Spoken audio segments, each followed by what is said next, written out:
impresa en nuestro espíritu desde eternidades. Es el gran equilibrador medio que puede apaciguar y reconciliar a la perpetua polaridad, a las albas y crepúsculos del sol del alma, a las manifestaciones de negro y blanco, amor y odio, Dios y diablo, exaltación y decaimiento. El andrógino divino de la primera raza humana, Adam Kadmon, se propagó solo por el poder de la voluntad y de la imaginación mágica, unidas en vibrante armonía. Los antiguos sabios de la Cábala afirmaron que tal potencia volitiva e imaginativa se perdió por la caída en pecado, por lo que el ser humano fue arrojado del Edén.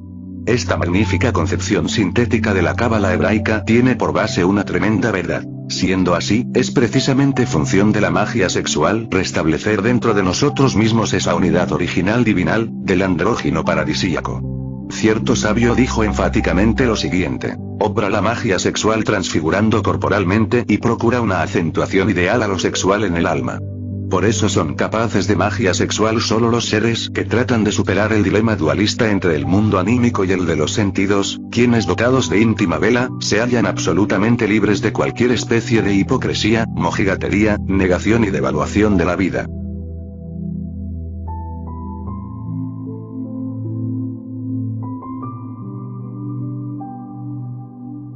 Capítulo 2. Rasputín. Quiero enfatizar la idea básica que debemos formular así. Los grandes fascinadores de la lubricidad y de la impudicia pertenecen más bien al tipo Casanova que al famoso Don Juan Tenorio. Si el taimado tipo Don Juan refleja todas sus aventuras amorosas, en el maligno espejo egocéntrico de su fantasía refinada, con la abominable intención de rebajar a la mujer, de profanarla vilmente, de violarla y difamarla perversamente, mediante la cópula pasional única y sin repetición en el empujón del pecado, resulta incontrovertible una especial modalidad de odio masculino contra la hembra. Por ley de contrastes en el tipo Casanova predomina el deseo libidinoso de fascinación sexual, basado exclusivamente en los impulsos instintivos naturales y sentimentales. Desafortunadamente esta clase de sujetos son insaciables y sufren y hacen sufrir. El tipo Casanova es una especie de maestro burlador de la mujer. Parece tener el don de la ubicuidad pues se le ve por todas partes, aquí, allá y acullá. Es como el marino que en cada puerto tiene una novia. Muchas veces se compromete y jura amor eterno. En contraposición del sadismo sexual refinado del tipo Don Juan, descubrimos en el tipo Casanova al homúnculo racional que quiere ahogar en lechos de placer el tedio insoportable de su propia existencia. Otra variedad, afortunadamente poco común del fascinador de mujeres, conviene que la designemos como tipo Diablo. Uno de los más genuinos representantes de este siniestro tipo, fue sin duda alguna el monje Gregor Rasputín, extraño asceta apasionado por el más allá, especie de hipnotizador rústico en hábito religioso. A todas luces resalta con entera claridad meridiana que la despótica fuerza mágica del diablo sagrado Rasputín, se debía exclusivamente a su tremenda potencia sexual. El zar y la zarina se arrodillaban ante él, creían ver en ese monje fatal un santo viviente. Es obvio que Rasputín encontró el ánimo de los zares muy dispuesto, gracias al mago francés Patus, doctor en cause, médico de cabecera de los soberanos. Waldemar dice: de lo más instructivas son las memorias diplomáticas del antiguo embajador francés en San Petersburgo, Mauricio Paleólogue, publicadas por la Revue des Deux Mondes. El embajador describe una invocación de espíritus efectuada por el conspicuo ocultista francés Patus, doctor en cause, y por cierto según expreso deseo de los zares. La causa de la tal sesión fueron los disturbios revolucionarios de 1905. Papus había de conjurar la revuelta mediante un gran exorcismo en presencia del zar, la zarina y el ayudante capitán Mandrika. Paleólogue, como garante de Patus, con quien tenía relaciones amistosas sin forma, mediante una intensa concentración de su voluntad y un extraordinario acrecentamiento de su dinamismo fluido, el mago logró evocar la sombra del muy pío zar Alejandro III. Señales indudables probaron la presencia del espíritu invisible, a pesar de la angustia que le oprimía el corazón. Nicolás II preguntó de todos modos a su padre si debía reaccionar o no contra la corriente liberal que amenazaba con barrer a Rusia. El fantasma respondió: debes extirpar, cueste lo que cueste, la incipiente revolución. Mas un día volverá a brotar de nuevo y será más violenta cuanto más dura sea la actual represión. No importa. Ánimo, hijo mío. No ceses de luchar. Waldemar el sabio dice: el zar, como notorio creyente en los espíritus, debía pues, prestar gran interés a un hombre que como Rasputín venía precedido de gran fama como curandero milagroso. El monje campesino procedía también de la categoría, tan extendida en la Rusia de la época de los llamados magos de aldea, poseyendo un magnetismo vital tan extraordinario, debido a su insólita potencia sexual, que debió producir el efecto de una fuerza primitiva irrumpiendo en los círculos de la nobleza petersburguesa, en parte ya degenerada.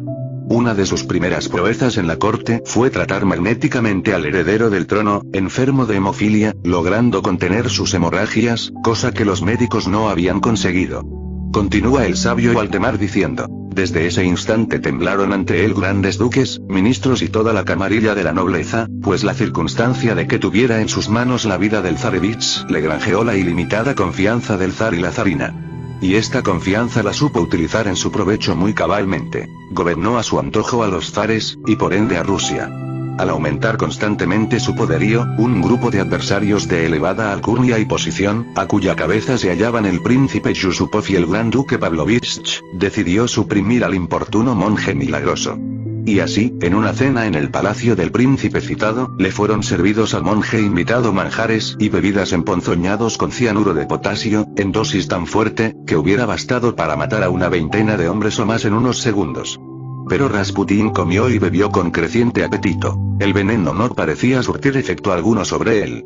Los conjurados se inquietaron, pero siguieron animando al odiado a que comiese y bebiese más. Ni por esas. El veneno no tenía poder ninguno sobre el monje milagroso. Por el contrario, cada vez parecía sentirse más a sus anchas el maldito.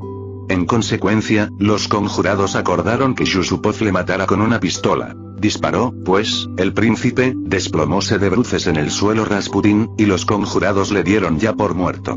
Yusupov, que había alcanzado en el pecho al monje, se dispuso a dar vuelta a la cara del caído, pero ante su espanto, Rasputín le dio un empellón, se puso en pie y con pesados pasos intentó escapar de la habitación.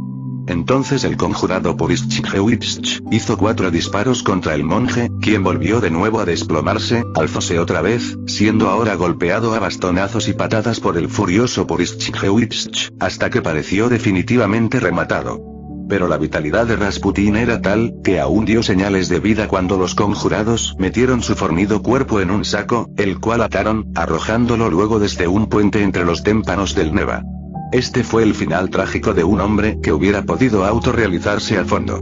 Desafortunadamente el monje Gregor Rasputín no supo utilizar sabiamente la formidable potencia sexual de que lo dotara la naturaleza y descendió al plano de la más baja sensualidad. Una noche cualquiera me propuse investigar en forma directa al desencarnado Rasputín. Como quiera que conozco a fondo todas las funciones psíquicas del eidolon, cuerpo astral, del hombre auténtico, no me fue difícil realizar un desdoblamiento mágico. Vestido pues, con ese cuerpo sideral del que tanto hablara Felipe Teofastro, Bombasto de Oneneim, Aureola Paracelso, abandoné mi cuerpo físico para moverme libremente en la quinta dimensión de la naturaleza, en el mundo astral. Lo que vi con el sentido espacial, con el ojo de Horus, fue terrible. No está de más afirmar enfáticamente, que hube de penetrar en una taberna espantosa donde solamente se veían barriles llenos de vino por entre los cuales se deslizaban aquí, allá y acullá, multitud de horripilantes criaturas a semejanza de hombres. Yo buscaba a Rasputín, el diablo sagrado, quería platicar con ese extraño monje ante el cual temblaron tantos príncipes, condes, duques y marqueses de la nobleza rusa. Mas he aquí que en vez de un yo, veía a muchos yoes y todos ellos constituían el mismo ego del monje Gregor Rasputín. Tenía pues ante mi vista espiritual en toda la presencia de mi ser cósmico, a un montón de diablos. A un yo pluralizado dentro del cual solo existía un elemento digno. Quiero referirme a la esencia. No hallando pues un sujeto responsable, me dirigí a una de esas abominables criaturas grotescas que pisó cerca de mí. He aquí el lugar a donde viniste a dar, Rasputín. Este fue el resultado de tu vida desordenada y de tantas orgías y vicios. Te equivocas, Samael, contestó la monstruosa figura, como defendiéndose o justificando su vida sensual, y luego añadió: a ti te hace falta la línea de la intuición. A mí no puedes engañarme, Rasputín. Fueron mis últimas palabras. Luego me retiré de aquel tenebroso antro situado en el Limbus, en el orco de los clásicos, en el vestíbulo del reino mineral sumergido. Si Rasputín no hubiera hecho en vida tantas obras de caridad, a estas horas estaría involucionando en el tiempo dentro de los mundos sumergidos, bajo la corteza de la Tierra, en la morada de Plutón. Han pasado muchos años y yo sigo meditando. Los seres humanos todavía no tienen una individualidad auténtica. Lo único que continúa después de la muerte es un montón de diablos. ¡Qué horror! Yoes diablos, cada uno de nuestros defectos psicológicos está representado por alguna de esas abominables criaturas dantescas.